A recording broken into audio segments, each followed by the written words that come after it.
The number of terror attacks carried out by radical Islamists in Europe has doubled in the last year. That's according to a newly released report. Europol says the number of attacks reached 33 in 2017, way up on the 13 of the year before. The official death toll from the 2017 attacks was put at 62.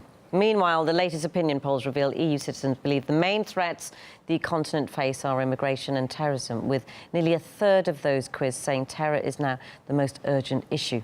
The head of one of the UK's main intelligence bodies, GCHQ, recognises the concerns. These threats are more complex and more global, and none of us can defend against them alone. In the last year, we've played a critical role in the disruption of terrorist operations in at least 4 European countries.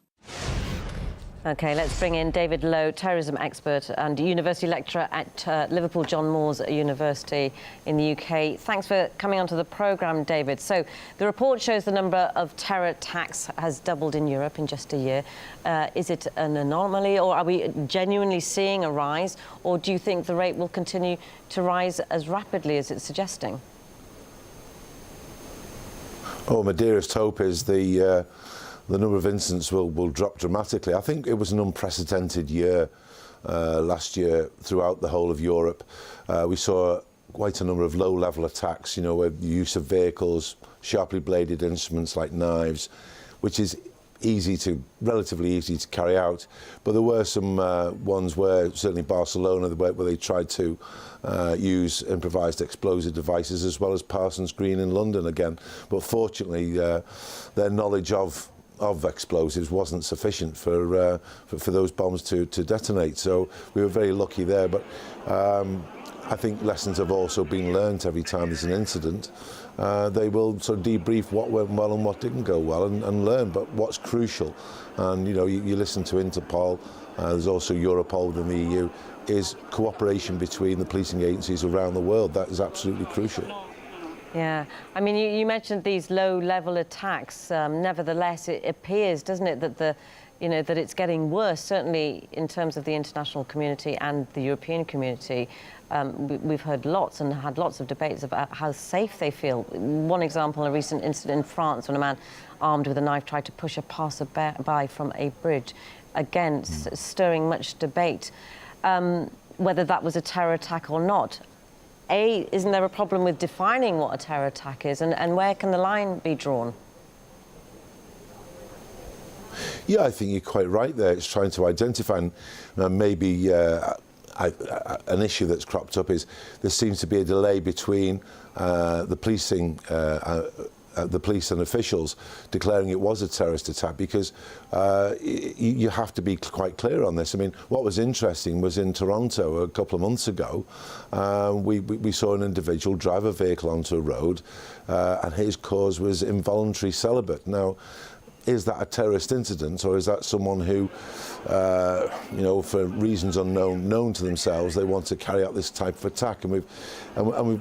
What the danger is, people seeing how easy relatively easy this can be. But lessons have also been learned. If you look at many major cities and towns and where there's open air events, there are physical precautions taken, obstructions and so on, to learn from it. But as you were saying there with the knife attack, I mean, is it an assault that's not terror related, or if it's a fatality, is it a murder that's not terrorist related? This is crucial to try and determine what it is and what resources to put into it.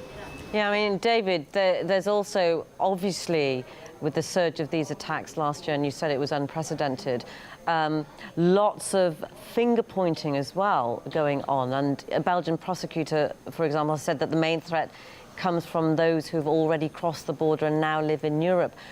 Where does the blame lie? Can we identify where that blame lies? Or are people, again, just trying to, find answers to these questions?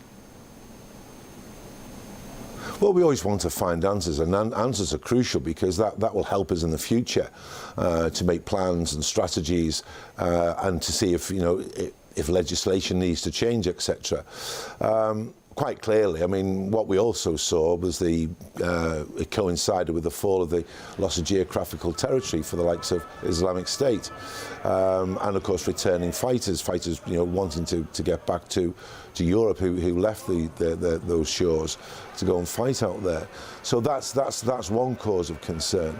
But I think what is also, as you introduced this news story, is the director of GCHQ. You can still see the work going on behind the scenes, where 4 attacks in mainland Europe were prevented, and that's where this cooperation is vital. So yes, we're always looking for answers. It's easy to lay a blame somewhere, but I think we have to be careful when we do that.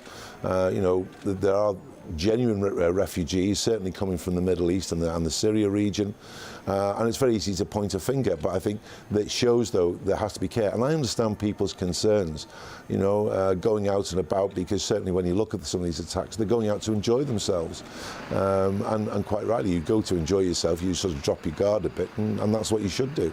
But I can understand people's concerns.